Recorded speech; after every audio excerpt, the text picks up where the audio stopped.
It's official! Disney owns everything. They just bought out Comcast's stake in Hulu, so Disney now has 100% ownership of Hulu. That's what we're going to be talking about today, the good and the bad that comes along with this, what you might expect from it. We're going to be doing some wild speculation. It's going to be a ton of fun. Let's dive in.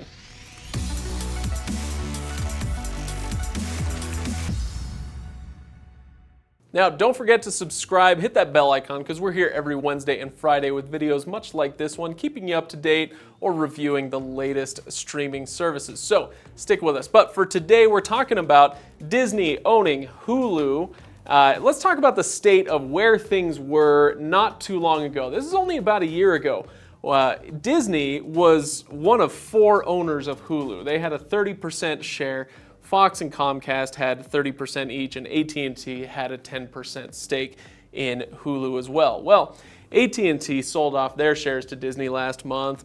Disney bought Fox, so they got their shares, and Comcast was the last holdout, and they've now announced that they are selling their shares as well. So things are looking good for Disney as far as Hulu is concerned, but what does that mean? Well, Disney owns 100%, but does that mean that we're only going to get Disney content? Not necessarily. They do have deals still with AT&T and Comcast, at least in the short term, so you'll be able to, for instance, AT&T owns HBO.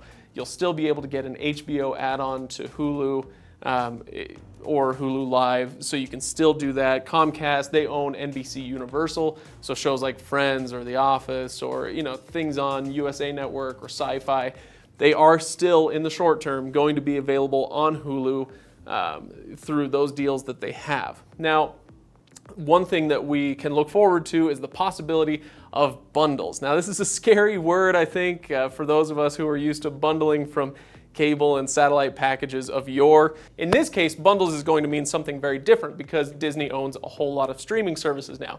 Hulu, yes, but also Disney Plus, which we talked about in a previous video. That's going to be coming up later this year. Watch that video if you want to learn a little bit more about what that is going to look like. ESPN Plus is something that's been out for a little bit more than a year. We're going to be taking a harder look at that next week. So again, make sure you're subscribed so you can see that coming up next week. So if we take the base package of Hulu, this is with commercials, you can get it for $6. I know it's $5.99, but I'm rounding up, whatever. $6, $7 for Disney Plus later this year, $5 for ESPN Plus. Add all these together, $18 is a really reasonable price for this amount and this type of content.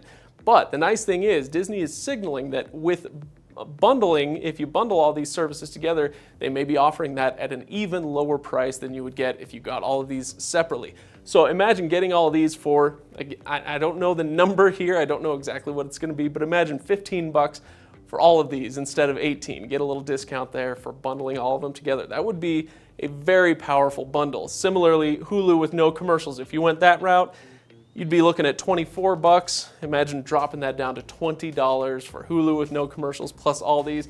And the real big winner in my mind is Hulu Live, which is $45 a month right now. Disney Plus $7, ESPN Plus $5, comes to $57 a month, which in my mind for this type of content would be a no-brainer. That is a fantastic package. But again, imagine bundling all this together and getting it for an even lower price, which is what they're talking about. $50, that would be really, really hard to say no to, at least as of right now. We don't know exactly how things are going to shake out. They're talking in 5-year time horizons where they're going to finish this purchase of Comcast's Hulu shares by 2024. We don't know what things are going to look like in that time frame, 2024. Nobody in streaming can look ahead that far. So we'll see how things look. But for the short term, things are looking potentially really, really great. At least I'm excited for it. I want to know what you think though, so hit the comments below. Let me know what you think of this deal, what you're looking forward to, what your fears are with this. Give this video a like if you enjoyed it, and subscribe, hit that bell icon so you can catch up with us every Wednesday and Friday. Thanks for watching, guys. We'll see you on the next video.